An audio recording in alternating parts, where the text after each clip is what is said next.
You're watching Cable 2.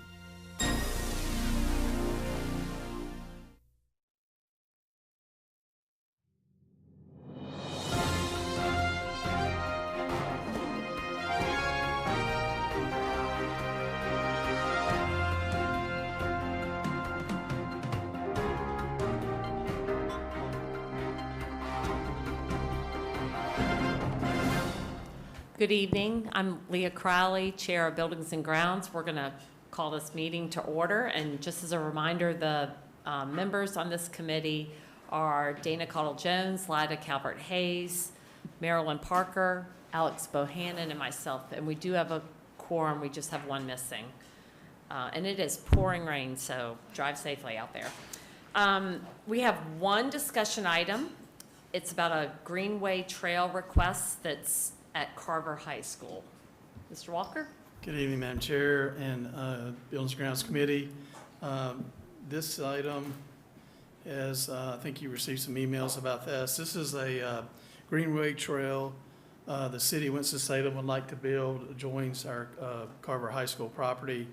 This parking lot, as you see, might kind of focus on the red dotted line area, kind of blown up a little bit. Down to the south of that is kind of the City Parks and Rec Center there at Carver School.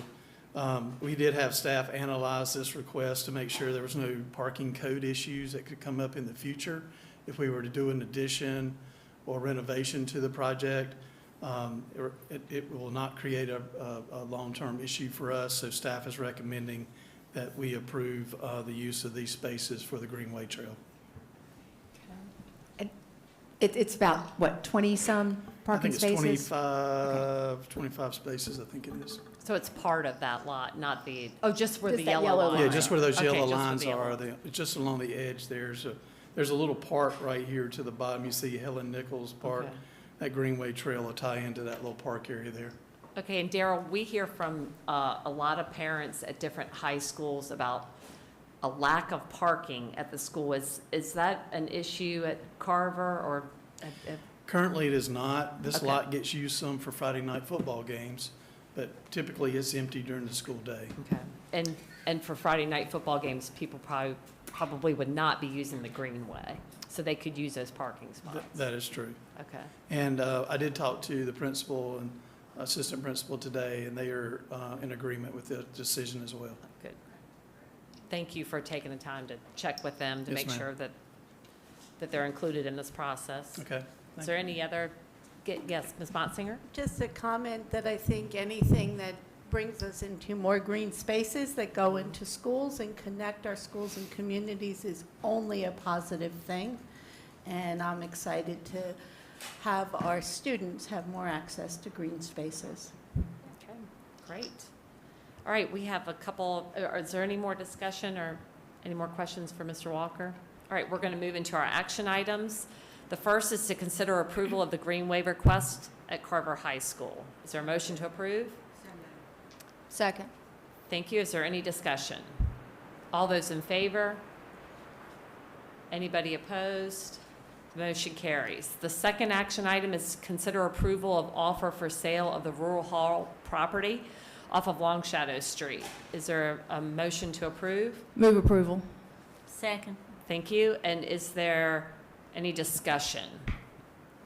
The one thing I had about this that I clarified with Mr. Walker earlier is that the proceeds from this will go to the county. There was some language in the contract about the price, and it's more been negotiated by the county than us. We're kind of just the transactors of this, because that money will flow back to the county and go to the new maintenance facility. Okay, so if there's no further discussion, all those in favor say aye. Raise your hand. Anybody opposed? Motion carries. Okay, our next meeting will be May 10th, and Buildings and Grounds is adjourned. Thank you. All right, good afternoon, everyone. I'm going to call to order our policy committee. My name is Alex Bohannon, and I serve as chair. As a reminder, the other members of this committee are Board Member Dana Cotto-Jones, Board Member Melisha Woodbury, Elizabeth Monsinger, and then Board Member Leah Crowley. Our first discussion item is the proposed bylaws for the ESSER Advisory Council and appointments with our General Counsel, Ms. Deion Jenkins. Oh, thank you. Well, good afternoon, Committee Chair Bohannon, board members, and Superintendent McManus. I think that was a record for probably as quick as we got through buildings and grounds. And it'll probably be another record for tonight because we just have one item on the agenda, and that is the discussion of the proposed ESSER Advisory Council bylaws. I will just say, just to provide a little bit of context, the bylaws that are proposed tonight are subject to change because this is our first opportunity, or your first opportunity as a board, to really discuss what you would like to see as a part of the bylaws, the function of this group, and so forth and so on. So this is just a proposal. It can change. I also wanted to let you know that the list of recommended appointees is incomplete. I know several of you have reached out to folks that you'd like to recommend, and you're just trying to confirm that they're able to serve, and so I fully anticipate that I will add some more names to that list. So with that, I would just like to open it up for discussion or questions or feedback about the proposed bylaws, which follow the form of our previous advisory council bylaws. Board Member Parker. Sorry. I just noticed, Dion, there's still a couple of, or one place at least, that facilities is still in there, so. Oh, thank you. That's just a little cleanup. I Yeah. noticed, you know, I strive to be an English teacher, so. Thank you for that. Sometimes when you're drafting something and you read it, you miss those things, so thank Yeah. you for that. So, Dion, originally, I know that have you taken a look at the names that have been sent in already? And I know that there was some desire to have the group be as diverse as possible relative to where people were coming from, as well as like the region that they lived in, things like that. Have you been able to sort of look and see sort of where people reside and if we have the representation from throughout the county? There's not representation throughout the entire county. I think we're still trying to confirm availability of some individuals from the southern part of the county to serve. But we do have, I believe we have the central part of the town represented, the eastern part, and the western part. But I don't know the address for every single person on the list, and so I'm happy to confirm that. But it does seem pretty diverse based on what I know so far. Okay, all right. Are there any additional questions for Ms. Jenkins? Chair Bohannon, I did want to just ask this board to keep in mind that a third of our children are, of course, Hispanic, a third Black, a third white, and I think we should have representation, especially as it relates to these ESSER dollars. I think that Black and brown and poor children have all kind of had to bear the burden absolutely for this loss of learning. So I would ask that we definitely try to make this council representative of our demographics here in the district. Yeah, and that was going to be my other comment. It's on the diversity. I think that we're lacking in a couple of areas. Yeah. So I think that we need to make sure, if at all possible, those folks who still need to recommend, if we could keep that in mind. Thank you, Board Member Parker. Is it possible that the advisory council can be supplemented by, so we have the board members of the board choose our, individuals, but perhaps additional people from the community or from different, areas. I think that it doesn't have to be huge, but I think just you would have 9 from us. It could be more than that. I think if we need to fill in some areas, we may need to come up with a process for additional participation. We've done that before on other advisory committees, so we might need to do that for this one. I mean, I agree with that. I think that we could definitely look to some groups that would definitely help, especially with Board Member Woodbury talked about kind of the third, and trying to kind of work with some organizations. And I would also say, again, that we're the Winston-Salem Forsyth County School Board, and so I would like to see representation that that's in the county and has some folks that work in more outside of the city of Winston, but also in those county areas and understanding the needs of students out there as well. Whatever that is, you know, whether it's particular nonprofits that serve out there. If we could add that, that would be great. Board Member Parker, did you have another? I did. I think, does it state in the proposed bylaws, Ms. Jenkins, that it'll only be 9 members appointed by us? Do we need to, is that something that we need to tell you to put in if we, I think it's fine. I'm in agreement that we can add some people, I think it but says no fewer. It says, Says well, no it says no more than fewer, 9, okay. but we can certainly change that to no fewer than 9, so that leaves it up Okay. to additional, if you are in favor of that. Do you have any recommendations for how those additional individuals will be selected, or who would do that? So I would say that we could follow the model that we did for the cultural infusion groups, where there was an application process. I know that there was a working group with African American infusion and the Hispanic infusion in the social studies curriculum, and there were applications, and then people filled out an application and those were reviewed, and then people were chosen based on those applications. Is it different? We could do it that way. Does anyone else have any thoughts or ideas about a process? Board Member Crowley, did you have? Right. I just noticed that we only have 6 listed, so I guess there was just to make sure that the other 3, maybe they've already been asked. I don't know where we are in the process with theirs, but to make sure that they round out what we're looking for, and making sure it is balanced. Looks like a lot of women on it too. Board Member Motzinger. And it is true, we have 3 more spots, and I'm hoping that we'll have those recommendations by board members pretty quickly. What I want to make sure is that we don't make it such a laborious process, that we don't just get on with it, because sometimes we get so caught up in the process that the actual, what is it we're trying to do, ends up taking a back seat. And so I want to make sure that these ESSER dollars, we're making decisions right now. These are not people who are going to be proposing what we're doing. They're people who are going to be hearing what we're doing and giving input.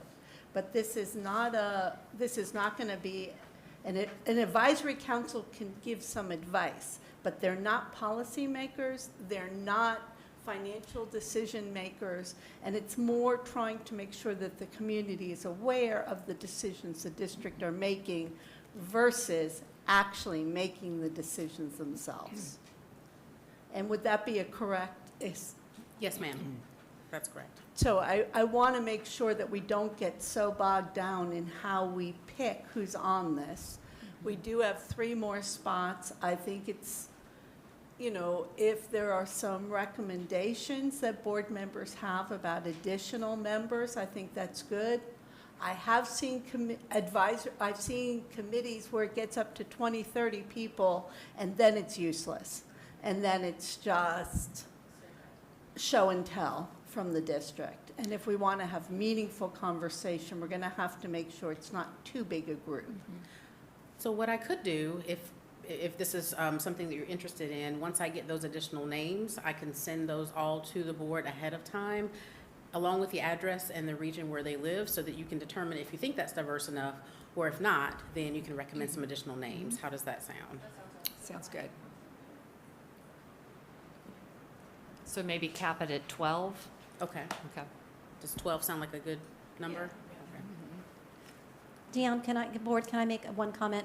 Can we also know not only their address, but are they coming to the table as a parent, as a, what is there to get to people with diverse voices, obviously racially diverse, but also what they do. Like, if Yeah.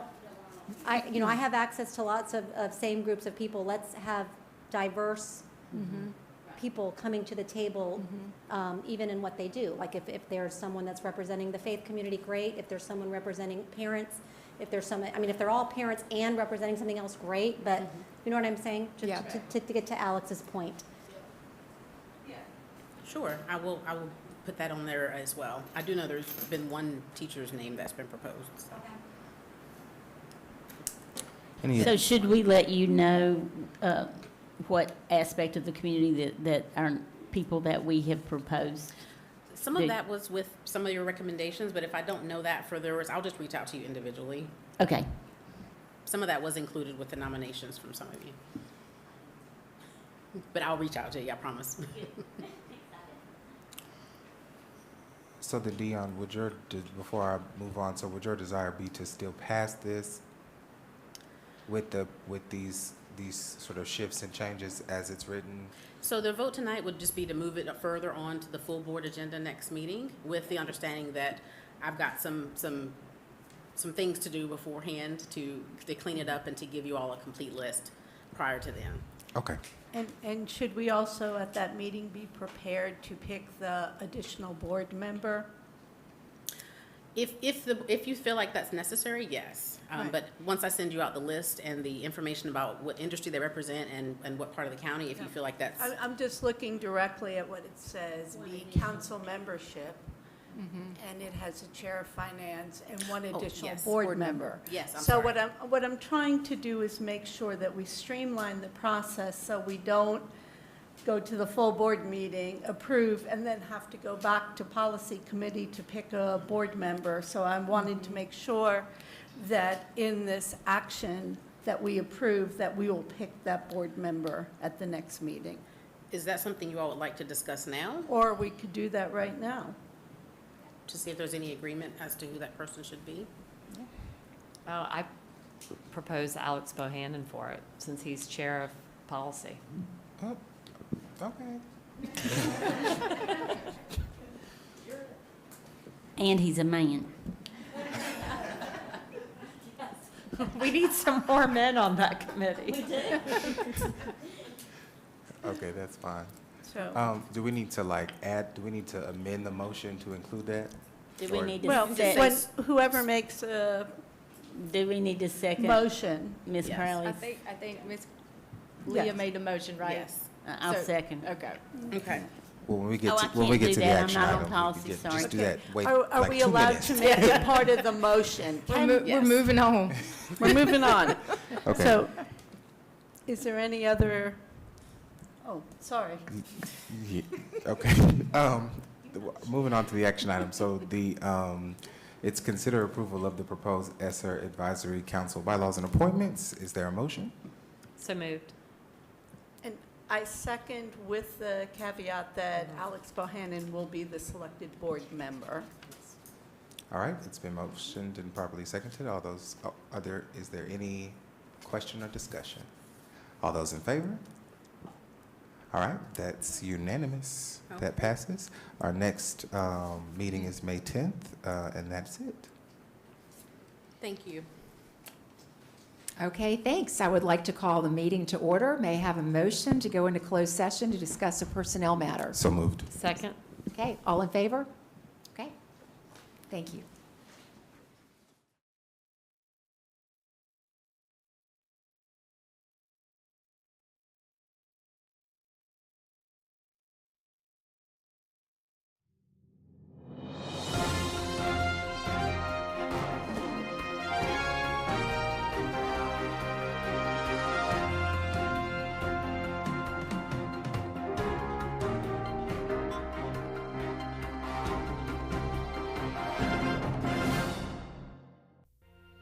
Thank you for joining us on Your School Channel, Cable 2.